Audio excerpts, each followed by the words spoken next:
Hey, what's up, guys? Time to answer some questions, but before we do, I had to go buy some donuts, but they're not donuts. They are indeed kolaches, which are probably the best thing I've ever had to eat ever. It's basically a pig in a blanket. Got some different little bread, and I just have some cheese on here, but these things are incredible. All right. To answer some questions, formspring.com/itmeJP.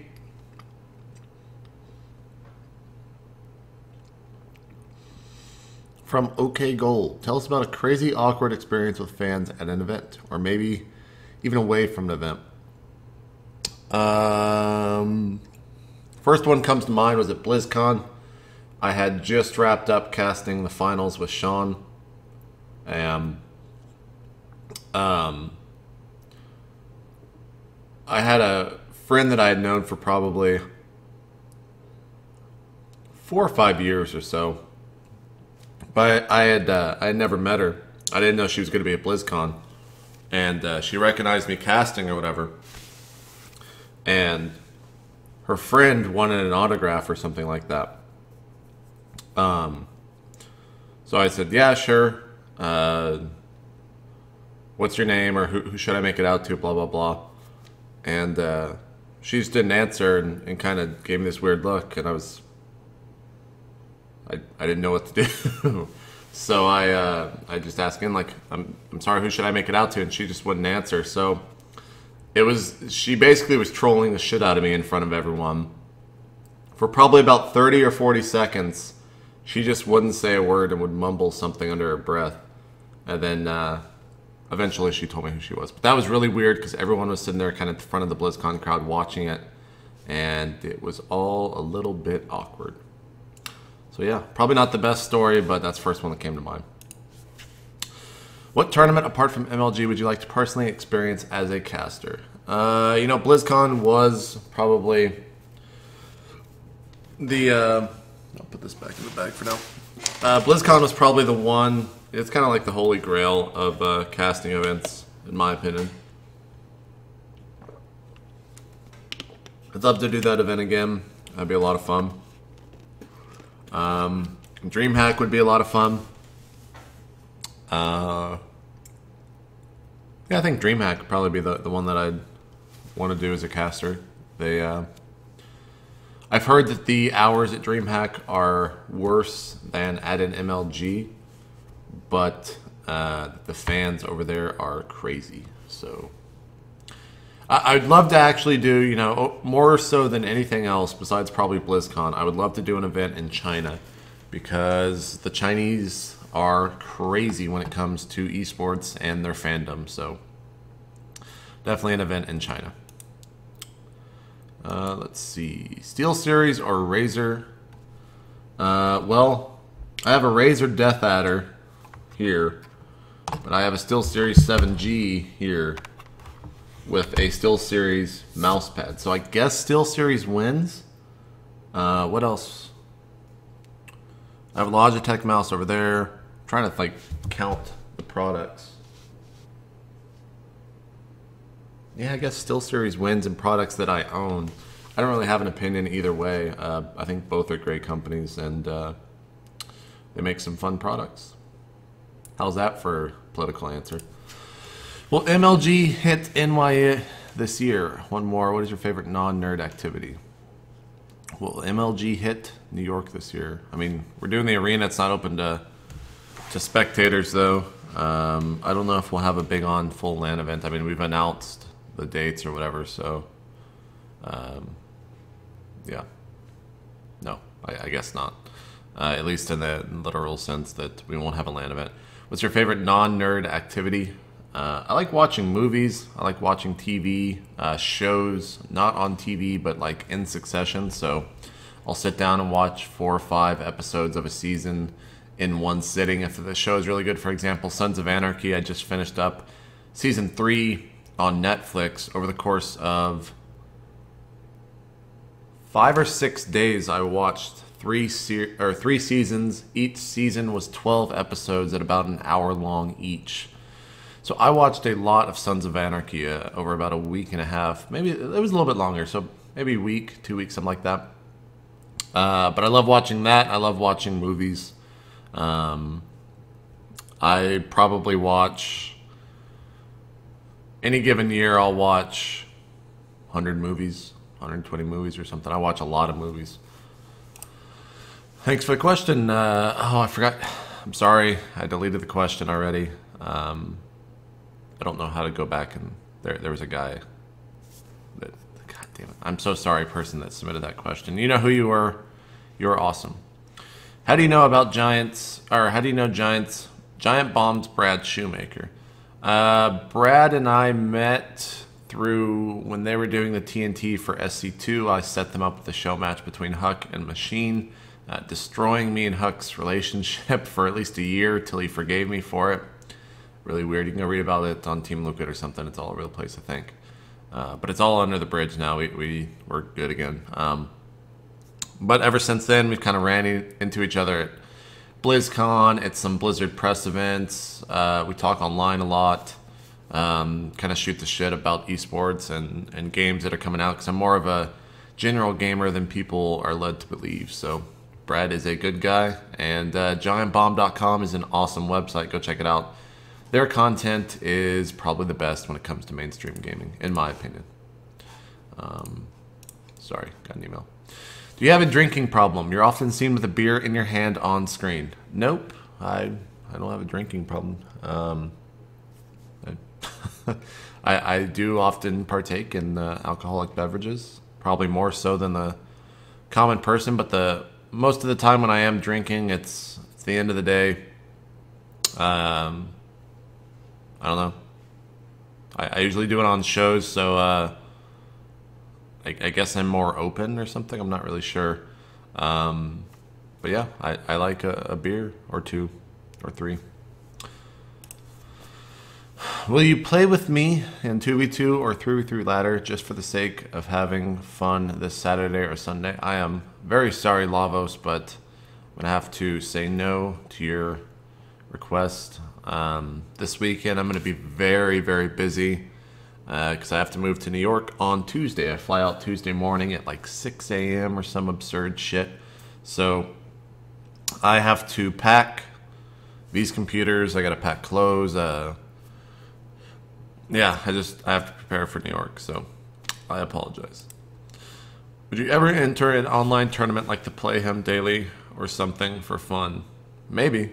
It's not something I've really ever thought about doing, but sure. Yeah, I don't see why not. I definitely need to start playing more, so maybe that's how I do it. Maybe I'll do that soon.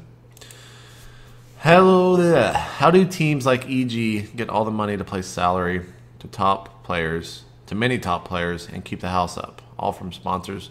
I'm not really sure of the ins and outs of the business side of EG. I would assume that the majority of it comes from sponsors. You know, they are one of the most sponsored teams. I think they have a sponsor for almost every peripheral that you can have on a fucking computer. So, and even beyond that with things like Monster. So I would probably say it's all from sponsors. I don't really know any other revenue things for them.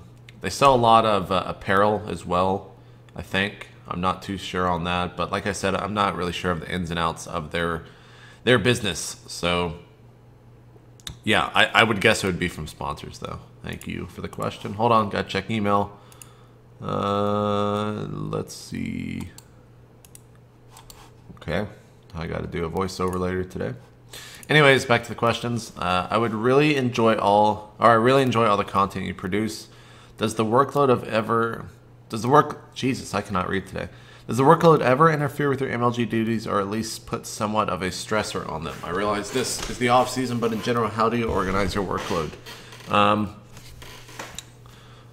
Does the workload ever interfere with your MLG duties, or at least put somewhat of a stressor on them? You know, it probably puts a stressor on them. I have a pretty weird work ethic where I do things really, really quick in that sense, and I take small breaks throughout the day. A break meaning I'll go and play Quake Live for 20 minutes. I'll go watch a video on Giant Bomb or something for...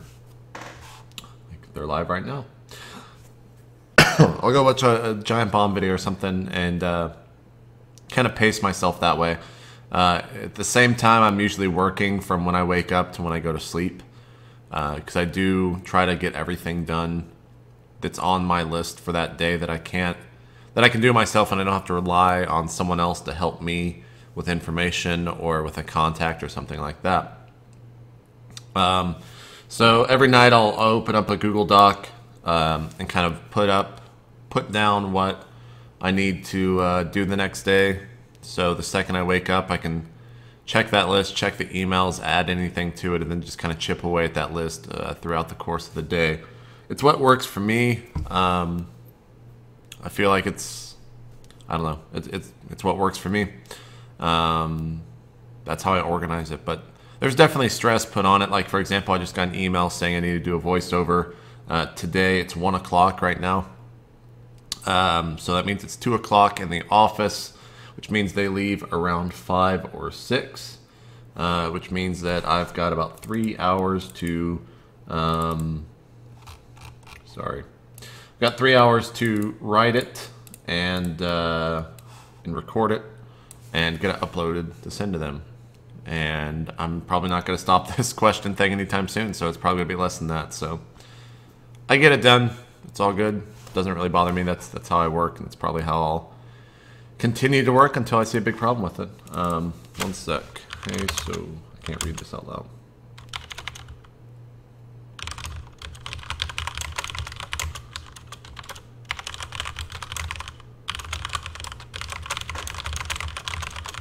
Like right now, I'm working, talking to a player manager to get some stuff finalized. Anyways, let's see. Next question. Were you friends with anyone in the scene before StarCraft 2 came out? Probably not. I did not know anyone really in the StarCraft 2 scene. The first person I ever contacted was Day 9, back around probably daily number 73 or something. It was right around when Sean was getting ready to blow up. Sent him an email on Team Liquid. Said, hey, I'm from MLG, which at the time I wasn't even a full-time employee, so that was kind of a lie. And said, hey, I'm doing some show matches for MLG. We're looking to get StarCraft 2 on the circuit. It's currently not. We don't really have funds to pay you for it. Would you like to come on and cast some matches with us? And I didn't really know what I was doing. I had never casted a single match before that day. This was back in July of 2010, I think. It's whenever the beta came out. Whatever, might have been earlier in the spring, because the game came out on July. Maybe it was in April. I think that's when the beta came out. Anyways, messaged him. He said, well, I wasn't expecting a response right away. And probably about 5 or 10 minutes later, he messaged me on Skype and hopped on a call. And we worked it out. We recorded the first show match later that week. The rest is probably history. Then I started doing State of the Game. And that's where I really met a lot of the players out there. And from there, I kind of just branched out at different MLGs. The thing that I did know in terms of people in the scene was that I was very familiar with teams like EG, with Sir Scoots. You know, a lot of people don't know this. Sir Scoots used to be one of my bosses over at Gotfrag, so I've probably known him for 7 years, 6 years, something like that. I don't know. He's older than dirt, so I've probably known him a lot longer than that. But yeah. I know a lot of people in the scene in that sense, but never really anyone directly related to it. I knew Wheat a little bit, but not all that well. Didn't know Jeff, didn't know Tyler, didn't know Artosis. I knew Artosis and Tasteless 2 BlizzCons ago was really the first time that I met and hung out with them. They had been on State of the Game and I had spoken to them before, so that's kind of where I met them. But to answer your question, no. Short answer. Too long, didn't read. Slasher isn't on State of the Game enough. Couldn't you fix this? I cannot. Slasher will continue to tweet and do whatever he wants, and we'll see where he ends up next, but he probably won't be on State of the Game anytime soon. Any chance you'd visit Korea this year? Do you do some awesome interviews with these sports people over there while vacationing? Maybe so. You know, Nick and Dan are always trying to get me to come over to Korea. Pretty much they're trying to get everyone to come over to Korea. But it's always so expensive to fly over there. It's like a $3,000 round trip, sitting coach. And I'm kind of a big guy, so I usually don't fly coach because I like to at least be somewhat comfortable. I would love to go to Korea. Maybe I'll make it over there. I don't really see... If I was going to go over there, it would have been in the off season. I don't know where I'm going to have a break this year. So, yeah. From the Warbler, I feel like I've read your name before. Will you be watching the Navi verse experience at 1:15 EST? Looks like I've already missed that. Join Dota.com. You should. You know, I probably should have. I've been watching... every now and then I'll watch one of those matches when I notice they're on, because Toby 1's really fun to watch, but I missed it, man. If you could add any one person from the esports scene to the State of the Game regulars list, who would it be?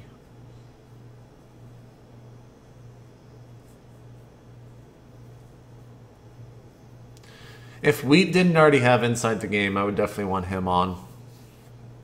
That would be a lot of fun.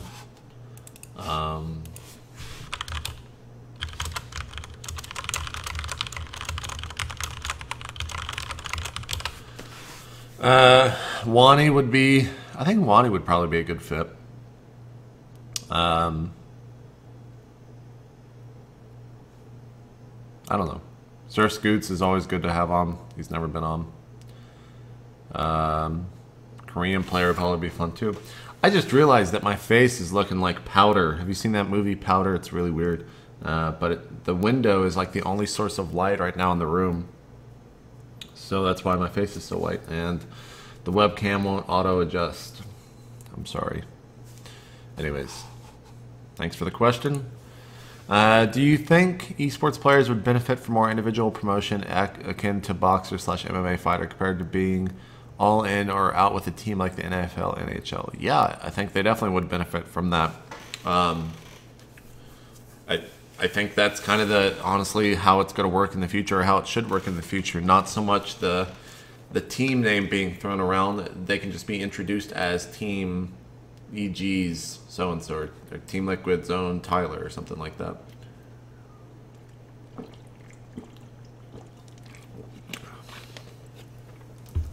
I think that would be cool, though. MLG has never really added clan tags to their top center scoreboard in-game, and the majority of the time we never really give love to the team, in the sense we try to give a lot more love to the actual player himself when they're on stage and things like that. So good question. Good question. Favorite weapon in Saints Row the Third? It's got to be the Mega Man gun that you get from Decker's Die, the mission Decker's Die. That was just a good weapon. I've heard about a shark gun though that like shoots sharks at people. I think that's in DLC or something. I haven't seen it yet. I beat the game though, so I don't know if I'll go back and play it. Are you really going to replace those sexy MS Paint gradients on State of the Game? I'm sorry to inform you, but they're actually Adobe Photoshop gradients on State of the Game, and probably will, yeah. Probably will replace them. The graphic artist is supposed to get back to me on Monday, so. Do you have any formal education? I think I've answered this before. I do have a collegiate level degree, bachelor degree in communication arts journalism. Of course, graduated high school and everything like that. So, do you like turtles? Sure. I don't have anything against turtles. I like the Teenage Mutant Turtles, Ninja Turtles rather. Don't really like turtle soup, so that probably goes into the liking turtles category. Yeah. I like turtles. They're good. They're fun. Why are you Texans so tall? Me on the left, my roommate from Texas on the right. Hold on. I will open this picture so everyone else can see what I'm looking at. How do I... Let me close this. Let's drag this over here. Come on, drag this over here. Okay, let's not drag that over there. Can I not save this image as something? Add media file, desktop. What did I save that as? Y. I am kind of a tall guy. I don't know, man. I'm tall. I'm sorry. I think I hit 6 foot when I was in like 7th or 8th grade. I've always been this tall. I don't know what to tell you. Anyways. More work emails. Might have to stop doing this pretty soon. Yeah, I don't know. Blitchies? Blitchy? Yeah, I guess it's Blitchies. Thanks for the question. How will you commit Sudoku in the future? I don't know. Weird question. Probably from a 4chan guy. Why didn't you do your research on Sandshorn? Oh, this is... Okay. Is this Diamond asking this question before you talked about it on State of the Game? So, let me actually pull up the stats here. I think it's like 100 games played, but I'll do my research. Here we go. TLPD. Korean. Unknown map. Well, that's good. Here we go. So, one of the maps has 11 games played. Terrible testing.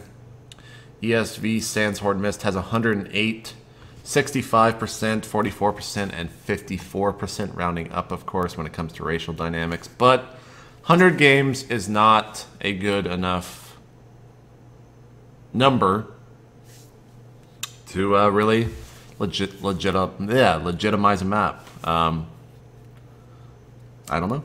I did my research. I mean, we definitely knew about how many games it played. We knew that it was in the ESV Weekly. Artosis watches the ESV Weekly almost every week. I don't watch it. I don't think Sean watches it. Pretty sure Tyler doesn't watch it. I don't know if Jeff does either, but we definitely knew what it was. I don't know why people were so upset about that. It was really silly and almost comical in a sense to see everyone get upset. So 100 games is not equal tested. I apologize. Where do you go to college and who's your favorite member of the MLG staff? Already answered where I went to college is from T10 or Tuno. I think I already answered one of your questions. Thanks for the other one. Who's the favorite member of the MLG staff? The answer that probably gets me paid more is Sundance. The true answer is probably Adam Apicella. There aren't many things at MLG that don't get done that he doesn't have a part in. He's the senior VP of... he's a senior VP. I forget what his actual... I think it's of production, but he is... he's involved with everything, and there aren't many things that get done without him being involved with it and playing a major role.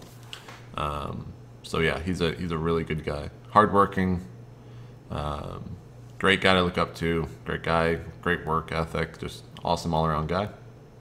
Follow him on Twitter, Mr. MLG Adam. If you found out you were having a child and only had 5 minutes to choose a name, what would you pick?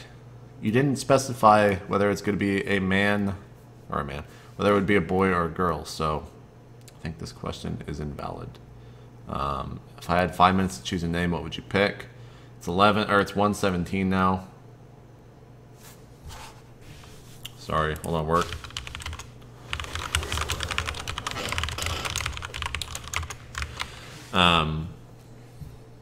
I guess I have 5 minutes to answer this.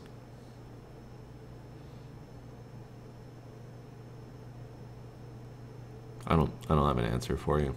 I'm actually terrible at names. You know, I can't even name when I play an MMO or do Xbox Live or anything that requires a name and like itmeJP is taken. I will spend probably like an hour picking the worst fucking name that I ever could come up with. So I would probably let my significant other choose the name, because I'm really terrible with them.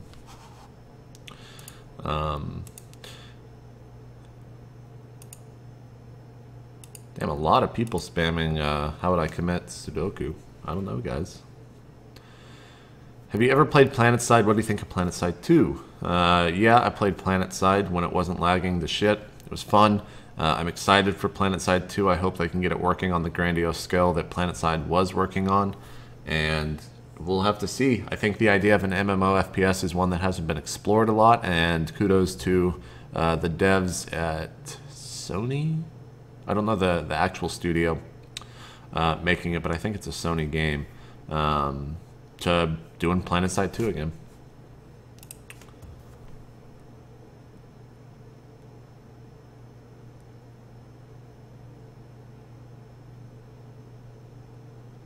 Sorry, I'm reading this question.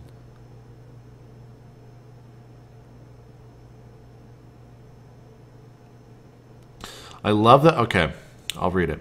I love that you're doing a daily Q&A video, but looking at your Formspring page, people don't ask many questions, and the ones they do ask are usually dumb. What can your viewers do to get more people to ask you questions? Retweet what I'm saying. Go make a Reddit post or a Team Liquid post talking about it. I don't know. I think the questions so far have been fun. This is probably, I think, one of the most fun things that I get to do on a daily basis is talk to people. In this way, at least. Day9 has his follows and Husky has his Huskateers. I'm a big JP fan, and I want to what I can do to help cultivate your personal fan base. I don't know, man. I tell people about this stuff, I guess. I think I have a fan page on Team Liquid. Go post there. Something like that. I don't know. Another question from the same guy. Hey JP, thanks for being so visible on the internet. I love shooting the shit and uncensored. Would you ever do a video game where you talk about your personal? Would you ever do a video where you talk about your personal history with video games and esports, sort of like Day9 Daily did, but not as emotional? Yeah, maybe I'll do that in the future. It's kind of, I don't know. I guess I could do that in the future. Might be fun. Thanks for the questions. That was a lot. That was like 3. What do you think about bringing more than StarCraft 2 to your state of the game more often, and doing more SOTG, expanding on different esports scenes and getting each their own state of the game? I've thought about doing something like this. Thanks for the question, Katori. I've thought about branching out and doing a Dota state of the game. League of Legends pretty much exists, state of the league, so maybe I just absorb them, or I think they're bigger than us, so maybe they'd absorb us. I've definitely thought about it.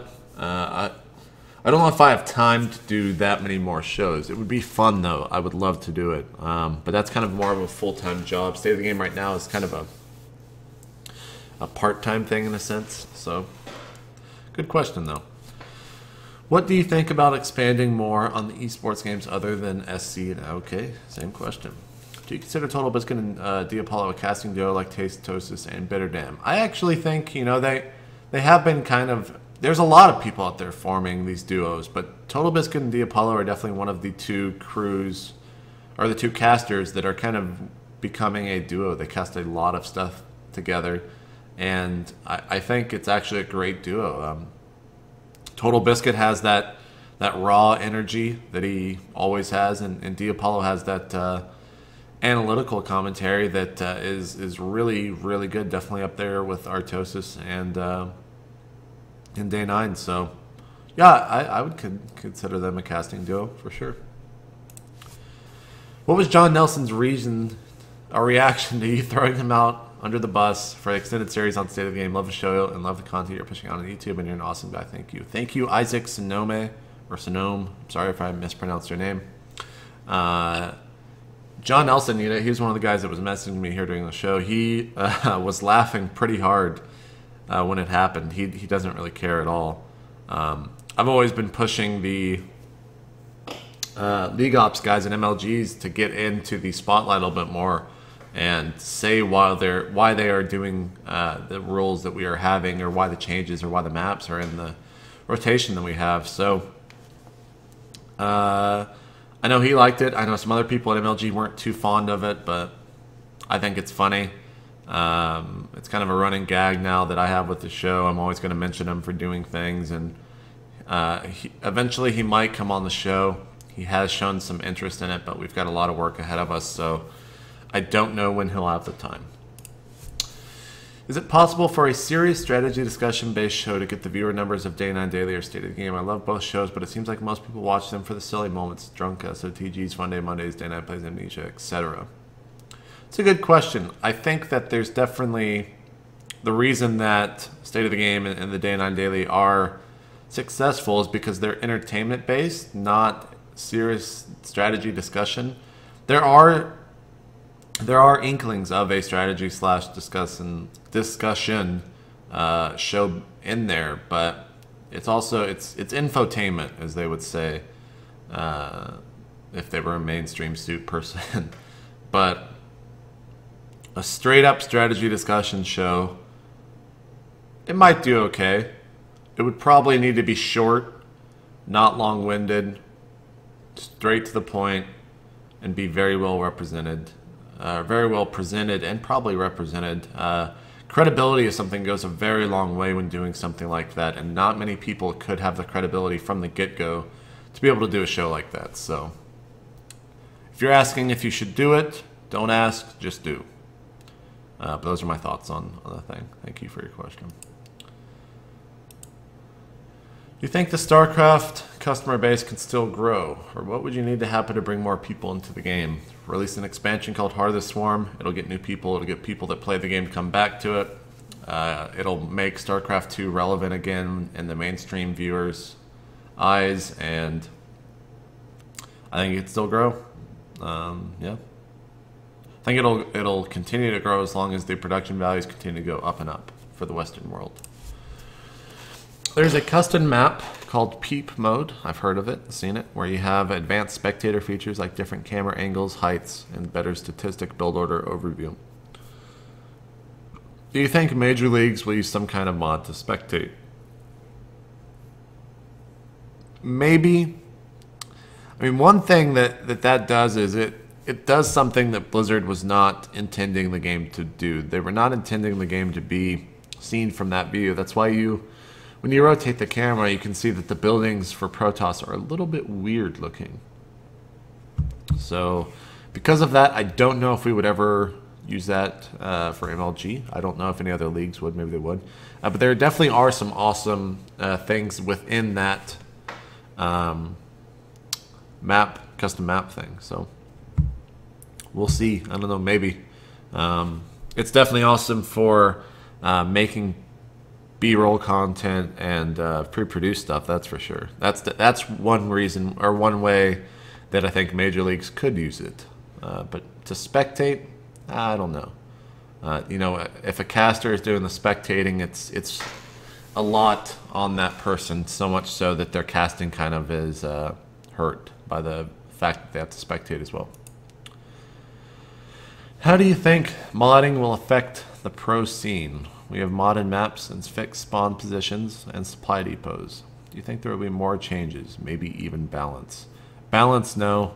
I definitely think that go watch some StarCraft 1 VODs at different points in the life of that game, although it's still living. But there's a lot of unique things that have not made it to StarCraft 2 in the sense.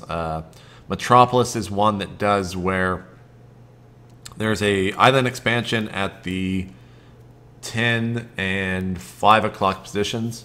There's a creep tumor on it in the very center where you have to be on lair tech to be able to lair tech, robotech, or scan it, or have a raven or something to kill it, because you can't put anything down as Protoss and Terran, and since it's in the center of the map, you have to kill that as a Zerg. So that's kind of cool. We'll have to see how that factors into competitive play. Last meal, what would it be?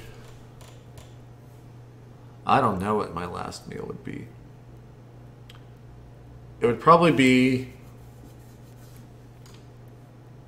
I don't think I've eaten enough food, types of food, to know what my last meal would be just yet. If I had to choose it right now, it would probably be some form of macaroni and cheese with like bacon and some other meat mixed in. That's really good. And then probably some really, really good dessert, whatever that is. Let's see. I'm getting... Well, we've been answering questions for a while. We'll do one more. Will Dota 2 make it to MLG? I don't know. Probably not. I wish it would, because I love Dota 2. I play the game in and out. Could probably cast it. It'd be fun. It means I could play more Dota 2 and not feel guilty about it. But probably not. But never say never. So thank you guys for the question. formspring.com/MLG. We'll see you guys. I guess I'll do one tomorrow. See you guys tomorrow then. More questions. Go check out Save the Game. It's up on youtube.com/itmeJP. Like the video, follow the video, spread the video. Love you guys. Thanks for watching. See you later. Time to go eat some kolaches.